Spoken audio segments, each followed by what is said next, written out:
তুমি হয়তোবা তাদের বারবার বলেছ যে আমি পারবো, আমি তোমাদের সবার সামনে কিছু একটা করে দেখাবো। এই মুহূর্তে আমি হয়তোবা তার সঠিক কোনো প্রমাণ দেখাতে পারবো না, তবে আমি একটা সময় ঠিক পারবো। আর তখন তোমরা অবাক হয়ে চেয়ে থাকবে।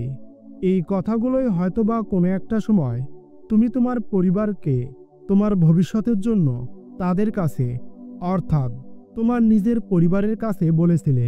কিন্তু তারা তোমার এই কথাগুলোকে কোনো প্রকার গুরুত্ব হিসাবে নেয়নি, কিংবা তোমার পরিবারের লোকজন কেউ কখনো তোমাকে জিজ্ঞাসা করেনি তুমি কি চাও, অথবা তোমার জীবনে তুমি কি হতে চাও। তবে এই ধরনের প্রশ্নগুলোর সাথে আমরা কম কিংবা বেশি সবাই পরিচিত, বিশেষ করে ওই সমস্ত পরিবারের লোকজন যারা কিনা বর্তমান সময়ে মধ্যবিত্ত পরিবার থেকে উঠে আসা। কিন্তু তারপরও তোমার কিংবা আমার কাছে এই কথাগুলো খারাপ লাগলেও এটাই আমাদের জীবনে চিরন্ত এক সত্য। তবে হ্যাঁ, এই ধরনের কথাগুলোই আমাদের সবচেয়ে বেশি কষ্ট দেয়, যখন তোমার সবচেয়ে কাছের মানুষগুলোই তোমার স্বপ্নের মানেটা বোঝে না। তখন তোমার জন্য সেই মুহূর্তে পৃথিবীর সবচেয়ে বড় কষ্ট আর কি বা হতে পারে। কিন্তু তারপরও মধ্যবিত্ত ঘরের সন্তানদের তাদের জীবনের কষ্ট একটু বেশি সহ্য করতে হয়, কিংবা তখন তোমার কাছে মনে হবে পুরো দুনিয়া যেন তোমার বিপক্ষে চলে যাচ্ছে। কিন্তু তুমি তোমার জন্য থেমে গেলে কি হবে? তাদের তো প্রমাণ দরকার। তুমি তাদেরকে প্রমাণ করে দেওয়ার আগেই তুমি যদি নিজের কাছে হেরে যাও, তাহলে তো তারাই ঠিক ছিল, অর্থাৎ তোমার নিজের পরিবার। তুমি যদি কখনো থেমে যাও, তবে তোমার নিজের পরিবার তো দূরের কথা, তুমি তোমার নিজের কাছে কিংবা এই সমাজ ব্যবস্থাপনার কাছে তুমি একজন মিথ্যা মানুষ হিসাবে সবার কাছে পরিচিত লাভ করবে। তাহলে তুমি এবার নিজের কাছে প্রশ্ন করো, তুমি কি হতে চাও? তুমি তোমার জন্য কিভাবে বাঁচতে চাও? মাথা উঁচু করে, নাকি অপমান সহ্য করে?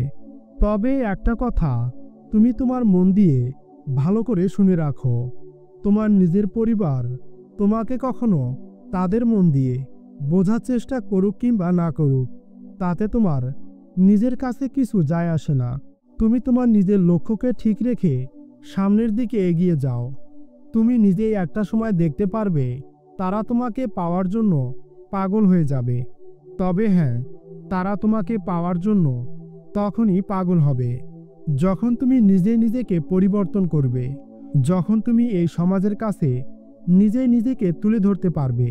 আর তখনই হয়তোবা তোমার জন্য এই কথাটা শোভা পাবে, কিংবা তোমার ক্ষেত্রে তা তখনই মানানসই হবে। আমাদের এই পৃথিবীতে এমনও অনেক নামিদামি কিছু মানুষ ছিল যাদেরকে নিজের পরিবারে প্রমাণ করেছে যে হ্যাঁ, তুমি তা পারবে। তুমি কিংবা তোমার দেখা স্বপ্নটা যদি সত্যি হয়, তুমি যদি তার জন্য, অর্থাৎ তোমার লক্ষ্যটাকে পাওয়ার জন্য দিনরাত নিজের সাথে লড়াই করো, তাহলে একদিন তোমার পরিবারও গর্ব করে বলবে এই হচ্ছে আমার ছেলে কিংবা মেয়ে। তুমি এখন কিংবা এই মুহূর্তে তুমি তোমার নিজের জন্য উঠে দাঁড়াও। তুমি নিজেকে জ্বালিয়ে দাও তোমার এক একটা অপমানের আগুনে।